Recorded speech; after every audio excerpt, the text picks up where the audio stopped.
जिल्हा परिषदेच्या ढिसाळ नियोजनामुळे ग्रामपंचायत कर्मचाऱ्यांची दिवाळी अंधारात झाली असल्याचा आरोप दिलीप जाधव यांनी केला आहे। महाराष्ट्र राज्य ग्रामपंचायत जिल्हा परिषद नगर परिषद कामगार युनियन शाखा जिल्हा सोलापूर जिल्ह्यातील 1029 ग्रामपंचायतीमध्ये काम करणाऱ्या 1982 ग्रामपंचायत कर्मचाऱ्यांच्या वेतनाचा निधी जिल्हा परिषदेकडे 4,23,00,000 रुपये 14 ऑक्टोबर 2025 रोजी जिल्हा परिषदेच्या खात्यावर वर्ग झालेला असताना देखील जिल्हा परिषदेच्या ढिसाळ कारभारामुळे ग्रामपंचायत कर्मचाऱ्यांचे 2 महिन्याचे वेतन जिल्हा परिषदेकडून करण्यात आलेले नाही। शासनाकडे पाठपुरावा करून ग्रामपंचायत कर्मचाऱ्यांची दिवाळी साजरी व्हावी या उद्देशाने संघटनेच्या मार्फत आम्ही जिल्हा परिषदेकडे वेळेत निधी आणण्याचं काम केलं, परंतु जिल्हा परिषदेने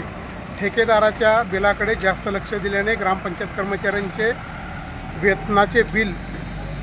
तसेच राहून गेल्याने ग्रामपंचायत कर्मचाऱ्यांची दिवाळी अंधारमय झालेली आहे। तरी जिल्हा परिषदेचे मुख्य कार्यकारी जंगम साहेब यांनी संबंधित अधिकारी कर्मचारी यांनी ग्रामपंचायत कर्मचाऱ्यांचे वेतन वेळेत केले नाही,